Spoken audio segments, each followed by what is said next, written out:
Hello fans of Mason's Game Room. In my last review I discussed the amazing Ocarina of Time, and before that I discussed the original Castlevania.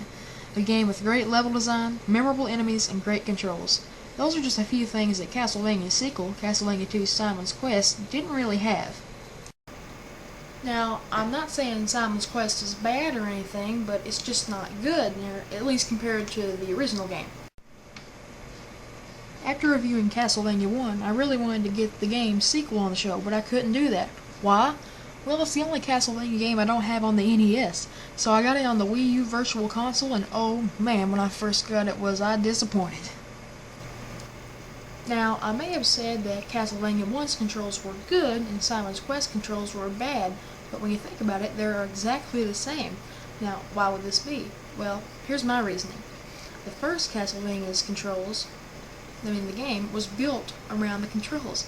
When in Castlevania 2, the level design is just all over the place. If you die, it's usually not even your fault, it's the game's fault. Look at this! I go to another part of the stage and immediately get attacked. How can you blame the player for something like this? Another hazard that just brings my piss to a boil is the fake blocks. You can just be walking along a dungeon or bridge or whatever, but you just fall through the floor. The only way to avoid it is to just throw holy water at the ground every step you take. Why was this needed? It makes absolutely no sense, but the fake blocks can be used for other things besides hazards. For example, you can just be walking into a shop and you have to throw holy water at a wall to go inside to get to another place. You'll break the fake blocks and you can go in. Now, this is okay after you get used to it, but the first time around, you don't know what you're supposed to be doing, and it makes no sense. Why can't the people in the towns tell you about this? They never have anything to say, so you just stop talking to them, because half the time they can't even freaking spell. Another complaint people really have about this game is how the game changes from day to night.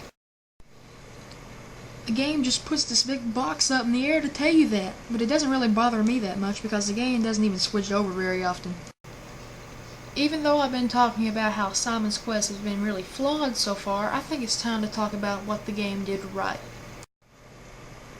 Simon's Quest is a classic as a standalone game and really made you explore the world to find the other worlds. It had towns where you talked to people, bought things that would help you, and even heal at churches, much like inns in later RPGs.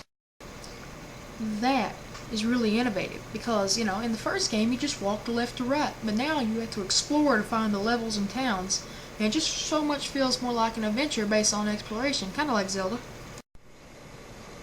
You may remember how hearts acted as ammo in the first game, but in this one they are currency to buy things at stores like rupees in Zelda.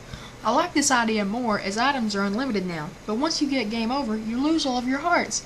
Oh boy. You don't know how many times I've been saving up hearts to buy things and I'm headed back to town on my last life with all my hearts, dying and having to get them all again.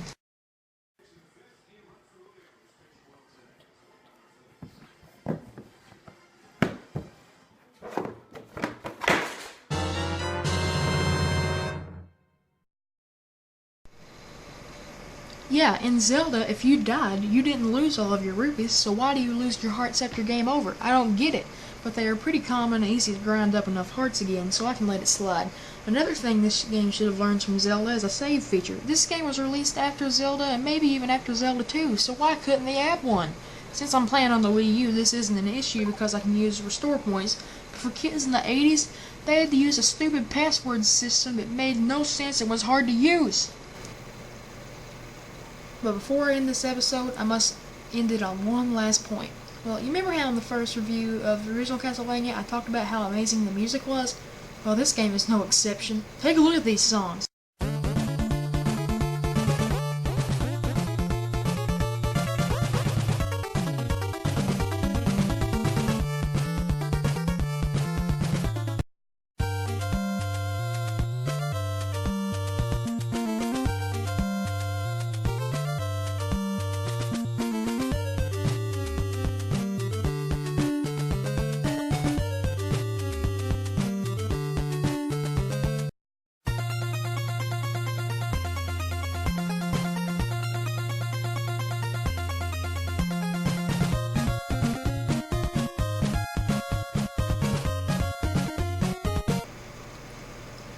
So in conclusion, Castlevania 2 Simon's Quest is a great game and just a solid entry to the franchise, even with its flaws.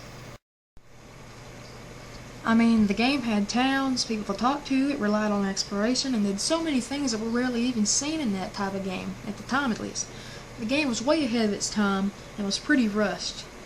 It could have been a masterpiece, and if they made a Super Castlevania 5, they should have made another game like this. So I'm going to give it a 6.5 out of 10. Thanks for watching, and of course, bye!